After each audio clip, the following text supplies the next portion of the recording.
নমস্কার বন্ধুরা, শীতের সিজনে সবথেকে পুষ্টিকর রেসিপি আজকে আমি শেয়ার করে নেব।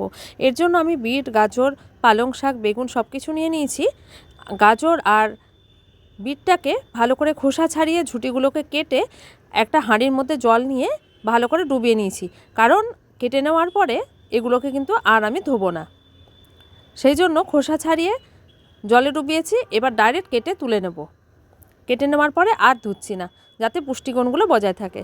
এবার পালং শাকটাকে কুচিয়ে নেব। পালং শাকের ওই গোড়ার অংশটা যেখানে বাঁধা ছিল সেটা ধরে কেটে নিলাম। একটু দেখে নিলাম যে এর মধ্যে ঘাস বা অন্য কোনো গাছপালা ঢুকে আছে কিনা, তো চেক করে নিয়ে বড় বড় টুকরো করে পালং শাকটাকেও কেটে নিলাম। এইবার হাঁড়ির মধ্যে লবণ জলে খানিকক্ষণ সবজিগুলোকে একটু ডুবিয়ে রাখবো।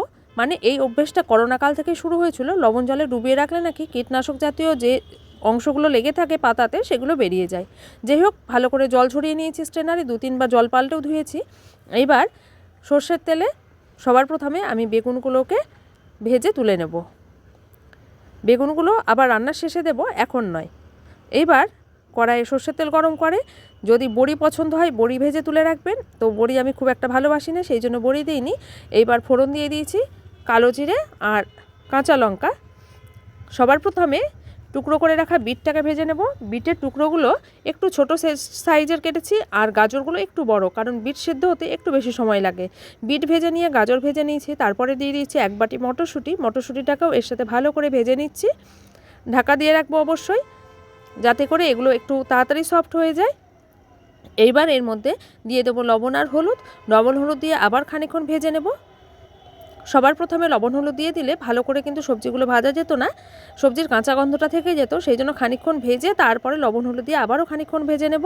এইবার এর মধ্যে অ্যাড করে দেবো পালং শাক। পালং শাক যতটা নিয়েছিলাম তার অর্ধেকটা পরিমাণ দেওয়ার পরে কড়াই ভর্তি হয়ে গেছে, তাই ভালো করে মিশিয়ে নিলাম ওপর নিচ করে।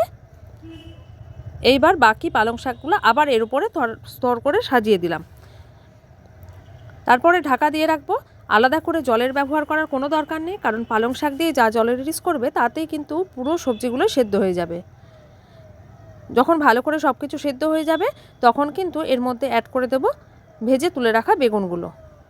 এইবার ঢাকা দিয়ে রাখবো। গ্যাসের ফ্লেমটা অবশ্যই হাই করা যাবে না, মিডিয়াম টু লো ফ্লেমে রান্না করতে হবে, যাতে সমস্ত সবজি ভালো করে সেদ্ধ হয়ে যায়, কারণ এর মধ্যে আমরা অতিরিক্ত কোনো জলই ব্যবহার করব না। এবার রান্না প্রায় শেষের দিকে, মানে অনেকটা সেদ্ধ হয়ে এসছে। এইবার এর মধ্যে দিয়ে দেব আদা আর কাঁচা লঙ্কা বাটা। এই আদা বাটার হালকা কাঁচা গন্ধটা এই রান্নার স্বাদকে অনেক বেশি বাড়িয়ে দেবে। তো আদা বাটা দেওয়ার পরে বেশ খানিকক্ষণ কিন্তু নাড়াতে থাকবো, যাতে কাঁচা গন্ধটা একটু হলেও কমে যায়। তো আমার রান্না রেডি। ধন্যবাদ।